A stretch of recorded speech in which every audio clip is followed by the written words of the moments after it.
Order! Order! You are an incorrigible delinquent at times. Behave yourself, man!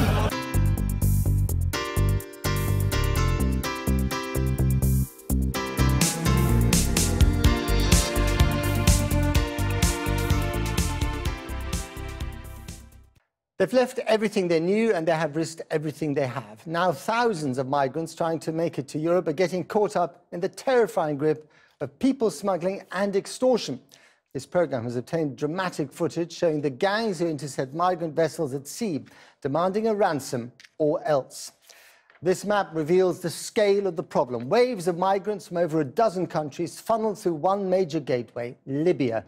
5 years after the overthrow of Gaddafi, its coastline has effectively become an open border exploited by smugglers and militias. We've obtained footage filmed with the gangs who operate off the coast of Zawiya, west of the capital, Tripoli. Here's Porrick O'Brien.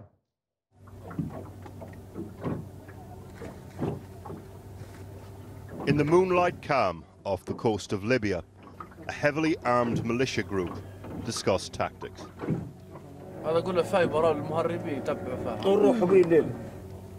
Another night on the water for the boss, hunting down migrant boats and smugglers' money. And the smuggler following them. The smuggler following their boats and we will cross them. After hours waiting, the hum of a motor gets closer. The mounted machine gun lights up the deck with warning shots.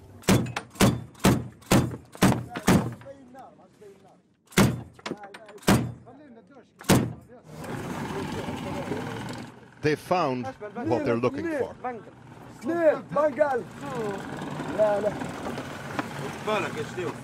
A boat full of frightened migrants from Bangladesh and West Africa trying to reach Europe. Mainly men, but children too.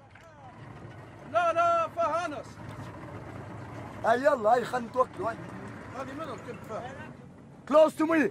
Hurry up! I told come here, or I'm gonna shoot all of you. It's the latest layer of exploitation. Militia make money from smugglers. Smugglers make money from people like this. You're gonna sleep in the street there. The refugee and migrant crisis hasn't gone away. It's just got much darker. Earlier that night, the militia's fleet of 4x4s tows speedboats through the neighbourhood of Zawiya, about 30 miles west of Tripoli.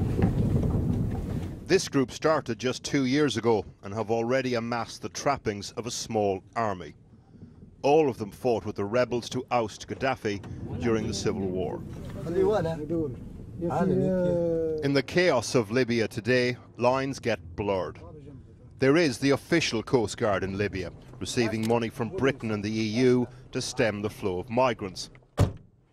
Then there's the militia.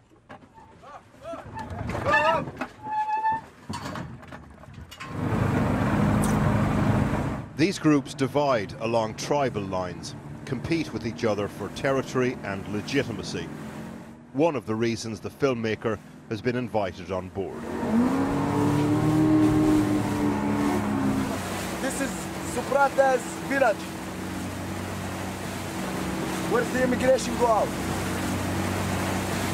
This group wants to be seen as a sort of unofficial Coast Guard. But their main source of income is extortion. Stop! Stop! Two smugglers show up on jet skis with machine guns, escorting a migrant boat. This gang hasn't paid in advance, though. They're told to turn back down the barrel of a gun, leaving the militia and the migrants alone.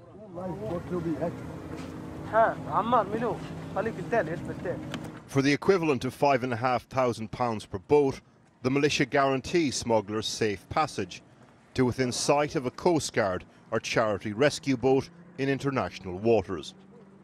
This boat hasn't been paid for. I'm talking to you. Come here. Come here, Captain. Drive here. Drive the boat.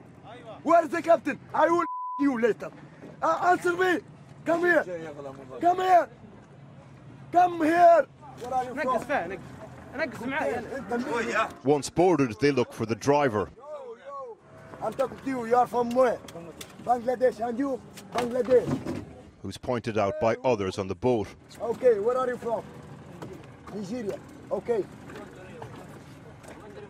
Where's the telephone today? Where's the telephone? Where's the mobile phone? He's then told to drive the boat back to the coast, but not before some advice for the people on board. What's there in Italy? There is nothing. You are going to sleep in the street there. There is nothing in Italy.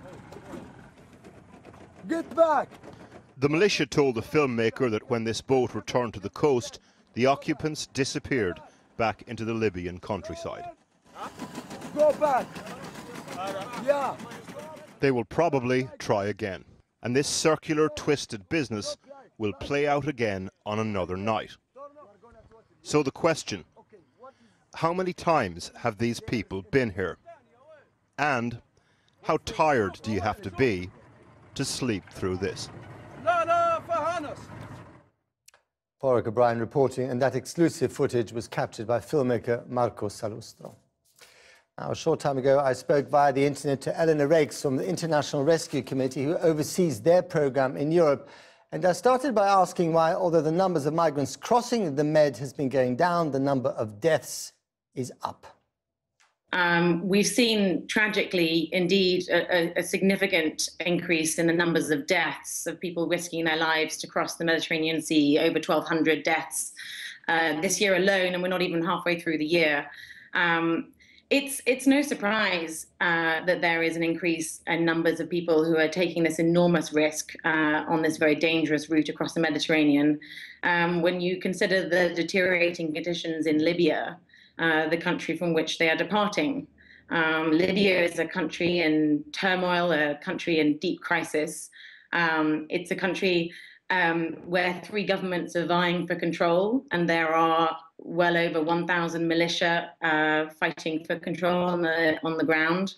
And it's a country with a significant humanitarian crisis. There are 1.3 million people in Libya who are in need of acute humanitarian assistance. And migrants are caught in the middle of all that. Well, as you've seen in tonight's special report, the migrants are increasingly the prey of these gangs, 1,200 gangs that are also now patrolling the high seas for ransom. Yeah, I mean, addressing the smugglers' model, undercutting the smuggling industry is a critical piece of this. What we would argue is that it's really important to address the demand side of the smuggling industry. So we need to look at the drivers.